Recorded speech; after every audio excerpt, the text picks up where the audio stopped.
काही दिवसांपूर्वी उपमुख्यमंत्री एकनाथ शिंदे यांच्या गोटातून एक खळबळजनक बातमी समोर आली होती।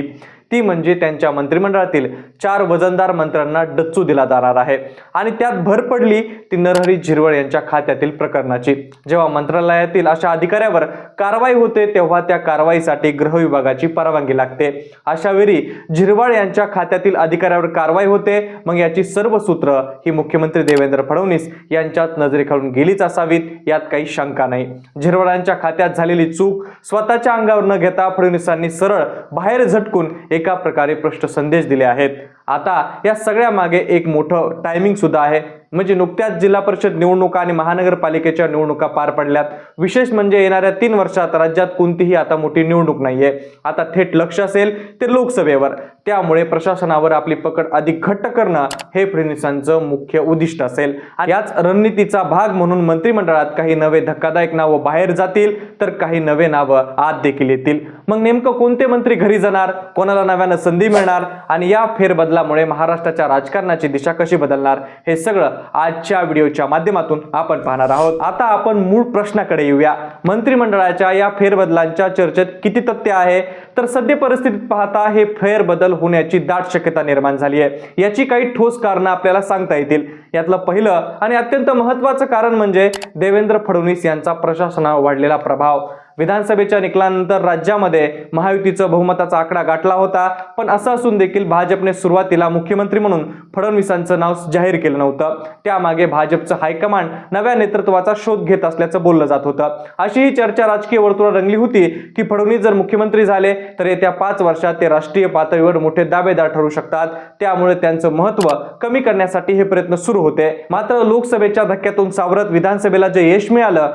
त्याचं श्रेय फडणवीसांकडे गेल्यानं हायकमांडला कोणताही दुसरा विचार करता आला नाही। सुरुवातीला एकनाथ शिंदेंची आक्रमक भूमिका आणि काही तडजोडींमुळे फडणवीस शांत होते, पण आता 1.25 वर्ष उलटल्यानंतर ते पुन्हा एकदा आक्रमक रूप त्यांनी धारण केलंय।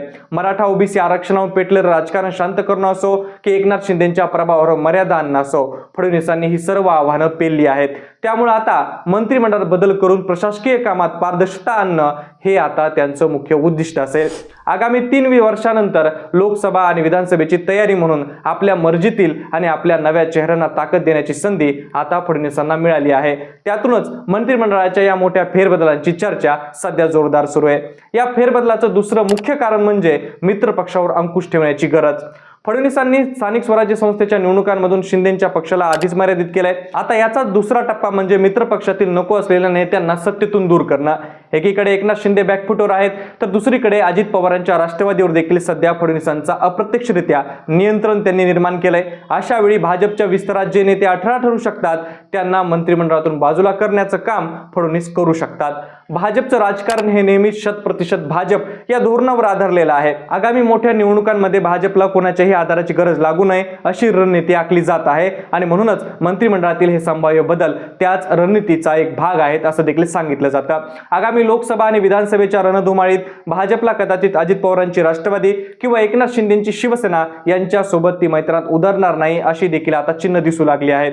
याचाच एक रिहर्सल नुकत्याच झालेल्या स्थानिक स्वराज्य संस्थेच्या निवडणुकांमध्ये आपल्याला पाहायला मिळाला, जिथे भाजपला त्यांच्या अपेक्षेप्रमाणे यशही मिळालंय। म्हणून आता या दोन्ही मित्रपक्षांच्या प्रभावावर मर्यादा आणणं हे भाजपचं पुढचं मोठं लक्ष आहे। या रणनीतीचा भाग म्हणूनच मित्रांमधील किंवा जे नेते भाजपच्या मार्गात अडथळा असू शकतात अशा नेत्यांचं राजकीय वजन कमी करण्याचा प्रयत्न या फेरबदलातून होऊ शकतो असं देखील सांगितलं जातं। या सर्व शक्यता लक्षात घेता मंत्रिमंडळातील मोठ्या फेरबदलांची ही प्रक्रिया भाजपपासूनच सुरू होईल असं देखील सांगितलं जात आहे। भाजपमध्ये देवेंद्र फडणवीसांचे अत्यंत विश्वासू चेहरे म्हणून जयकुमार गोरे, शिवेंद्रराजे भोसले, नितेश राणे, मंगलप्रभात लोढा आणि मेघना बोर्डीकर यांच्याकडे पाहिलं जातं। तर दुसरीकडे पक्षातील ज्येष्ठ फळीमध्ये चंद्रशेखर बावनकुळे, चंद्रकांत दादा पाटील, राधाकृष्ण विखे पाटील, गिरीश महाजन, गणेश नाईक, पंकजा मुंडे आणि आशिष शेलार अशा अनुभवी नेत्यांचा समावेश देखील होतो। आपल्या जवळच्या आणि नव्या नेत्यांना ताकद देणं आणि सध्याच्या सिस्टीममध्ये कार्यरत असलेल्या नेत्यांना पुन्हा एकदा त्यांचं मूल्यांकन करणं आणि याबरोबर 2 गोष्टीवर फडणवीस मोठ्या प्रमाणात भर देतील। आता नव्या दमाच्या नेत्यांचा विचार केला तर जयकुमार गोरे हे महत्त्वाचं नाव आहे। त्यांच्या वैयक्तिक टीका झाली, त्यांनी काही आरोपामुळे ते वादातही अडकले, पण तरीही सोलापूर आणि सातारा पट्ट्यात नवे कार्यकर्ते जोडणं, मित्रपक्षांच्या आमदारांना थेट आव्हान देणं आणि राजकीय ताकदीचा प्रभावी वापर करणं यामुळे जयकुमार गोरे या शर्यतीत वरचढ ठरले आहेत। त्यामुळे फडणवीसांचे प्रतिनिधी म्हणून ते अपयशी ठरलेत असं म्हणणं कठीण आहे. दुसरीकडे नितेश राणे यांच्यासारख्या नेत्यांनी आपल्या सख्या भावाविरुद्ध राजकीय लढा अत्यंत पारदर्शकपणे दिला. या पार्श्वभूमीवर जर मंत्रिमंडळात बदल झालेच तर मेघना बोर्डीकर आणि नितेश राणे यांच्यासारख्या आक्रमक चेहऱ्यांना पदोन्नती किंवा मोठी जबाबदारी मिळण्याची देखील दाट शक्यता आहे. आता आपण भाजपच्या त्या अनुभवी फळीबद्दल बोलूया जे सध्या फडणवीसांच्या मंत्रिमंडळाचा कणा मानले जातात. यामध्ये चंद्रशेखर बावनकुळे, चंद्रकांत पाटील, राधाकृष्ण विखे पाटील, गिरीश महाजन, गणेश नाईक, पंकजा मुंडे आणि आशिष शेलार या दिग्गज नेत्यांचा समावेश होतो. यात प्रामुख्याने चंद्रशेखर बावनकुळे हे सध्या कमालीचे सक्रिय दिसत आहेत. मंत्रिमंडळाच्या प्रत्येक निर्णयाचं श्रेय ते स्वतःकडे कसं राहील याकडे ते कल देताना दिसत आहेत. यासोबत अगदी अलीकडच्या जमिनीच्या म्हणजे येण्याच्या प्रक्रियेच्या निर्णयाचं उदाहरण घ्या. या संपूर्ण निर्णयाचा PR केवळ बावनकुळेंच्या नावावरती फिरताना दिसला. पण पक्षात मिळालेली बढती आणि फडणवीसांच्या प्रभावापेक्षा एक पाऊल पुढे राहण्याची त्यांची ही पद्धत बावनकुळेंसाठी कदाचित अडचणीची ठरू शकते असं सांगितलं जातं. दुसरीकडे चंद्रकांत पाटील यांच्याकडे पाहिलं तर त्यांच्या नेतृत्वात भाजपने 6 महानगरपालिकांमध्ये एक हाती सत्ता मिळवली आहे. पाटील हे मंत्रिमंडळातील असे व्यक्तिमत्व आहेत जे फडणवीसांच्या नेतृत्वाला नेहमी दुजोरा देतात. आपली सर्व कामं फडणवीसांच्या मार्गदर्शनाखाली कशी सुरू आहेत हे दाखवण्यात ते यशस्वी झालेत. अनुभवी नेते बाजूला गेले असताना पक्ष आणि संघाच्या यांच्यातील समन्वय आणि पश्चिम महाराष्ट्रातील राजकीय समीकरण हाताळण्यासाठी फडणवीसांना चंद्रकांत पाटील यांची साथ आवश्यक वाटू शकते. असाच काहीचा तर्क राधाकृष्ण विखे पाटील यांच्या बाबतही लावता येईल. मात्र अजित पवारांच्या राष्ट्रवादीवर अंकुश ठेवण्यासाठी विखे पाटलांची जी गरज होती ती आता तितकीशी उरलेली दिसत नाहीये. जयकुमार गोरे ज्या आक्रमकतेने पवार गटाला किंवा शिंदे गटाला भेटतात तशी भूमिका विखे पाटील घेताना दिसत नाहीये. त्यांचं राजकारण अजूनही सहकार्याच्या भूमिकेतून चालतं. त्यामुळे या फेरबदलामध्ये त्यांना मर्यादित केलं जाण्याची दाट शक्यता नाकारता येत नाही. गिरीश महाजन यांच्या बाबतीत सांगायचं झालं तर त्यांच्यावर यापूर्वीच काही प्रयोग झाले असले तरी आगामी नाशिकचा कुंभमेळा लक्षात घेता त्यांना मंत्रिमंडळातून हटवण्याचे चान्सेस कमी झाले आहेत. गणेश नाईक यांनी एकनाथ शिंदेच्या विरोधात घेतलेली आक्रमक पवित्रा आणि त्यांच्या पथ्यावर हा पडू शकतो. त्यामुळे त्यांचंही स्थान सुरक्षित वाटतंय. पंकजा मुंडे यांच्या बाबतीत विचार केला तर त्यांचा सामाजिक पाठिंबा आणि ताकद पाहता तिथे कोणताही मोठा धोका पत्करणं भाजपला परवडणार नाही. मात्र आशिष शेलार यांच्याबद्दल साशक्ता वाटते कारण मुंबई महानगरपालिकेच्या निवडणुकीच्या तोंडावर त्यांच्या काही विधानांचा फटका त्यांना बसल्यानं शेलारांच्या बाबतीत काहीतरी होऊ शकतं असं सांगितलं जातं. या उलट मंत्रिमंडळाबाहेर असलेल्या नेत्यांपैकी धनगर समाजाचे नेते गोपीचंद पडळकर आणि शिंदेंना टक्कर देण्यासाठी रवींद्र चव्हाण यांच्यासारख्या नव्या नावाची वर्णी लागण्याची देखील दाट शक्यता वर्तवली जाते. आतापर्यंत आपण भाजपबद्दल बोललो पण खरी खळबळ आहे ते एकनाथ शिंदेच्या शिवसेनेत. आपण जर बघितलं तर शिंदे गटातील काही बडे नेते सध्या फडणवीसांच्या स्कॅनर खाली आलेले आहेत.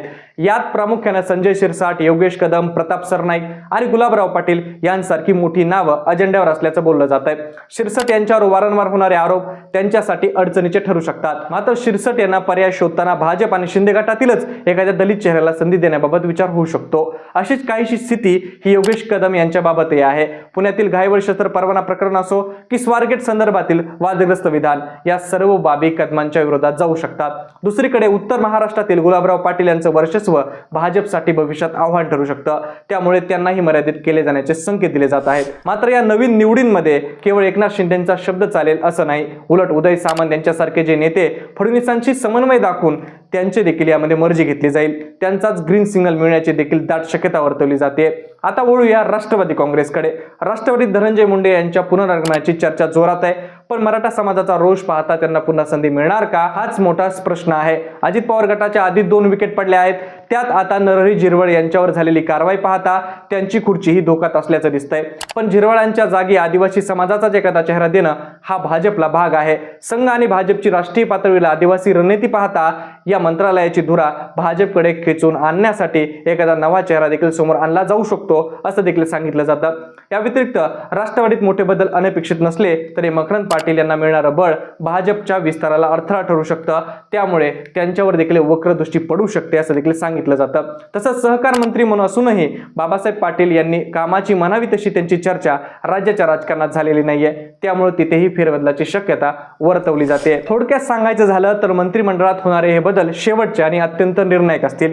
आगामी 3 वर्षासाठी या निवडणुका डोळ्यासमोर ठेवूनच ही टाईट टीम तयार केली जाईल ज्यावर पूर्णपणे फडणवीसांचा होल्ड राहील. आता हे बदल सुरू असलेल्या अधिवेशनात होत आहेत की त्यानंतर हे लवकरच स्पष्ट होईल. पण तुम्हाला काय वाटतं महाराष्ट्राच्या या नव्या मंत्रिमंडळात कोणाची वर्णी लागेल, कोणाला डच्चू दिला जाईल आणि कोणाची विकेट पडणार असं तुम्हाला वाटतंय? ती तुमची मतं कमेंट बॉक्समध्ये नक्की कळवा आणि अशाच व्हिडिओसाठी आपल्या जनता महाराष्ट्र या YouTube चॅनल नक्की सबस्क्राईब करा. धन्यवाद.